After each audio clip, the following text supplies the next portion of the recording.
మరో ప్రధానమైన సమస్య అంగన్వాడీ టీచర్లు. ఒకవైపేమో 1వ తారీఖే జీతం ఇస్తున్న ప్రభుత్వం అని మీరేమో గప్పాలు కొట్టుకుంటున్నారు. అంగన్వాడీ టీచర్లేమో రోడ్డెక్కుతున్నారు.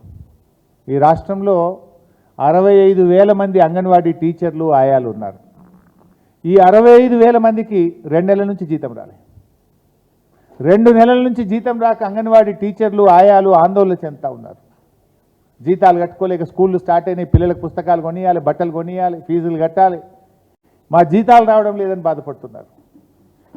అంగన్వాడీ టీచర్లను వివిధ రకాల పనులు చెప్పి వేధిస్తూ ఉంది ప్రభుత్వం.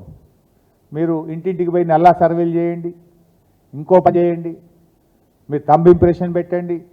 ఇలా అంగన్వాడీ టీచర్లను ఉసురు పోసుకుంటున్నారు, ఇబ్బంది పెడుతున్నారు. కేసీఆర్ గారేమో ఏ రోజు అంగన్వాడీ టీచర్లు 10 ఏళ్లలో రోడ్డెక్కి ధర్నా చేసిన పరిస్థితి కానీ, ఏ రోజు జీతం కోసం వాళ్ళు ఎదురు చూసిన పరిస్థితి లేకుండా ఈ దేశంలోనే అత్యధిక వేతనాలు చెల్లిస్తున్న రాష్ట్రాల్లో ఒక రాష్ట్రంగా తెలంగాణ రాష్ట్రాన్ని మా అంగన్వాడీ టీచర్లను కేసీఆర్ గారు నిలిపారు. కానీ మీరేమో ఇచ్చే జీతం ఇస్తలేరు.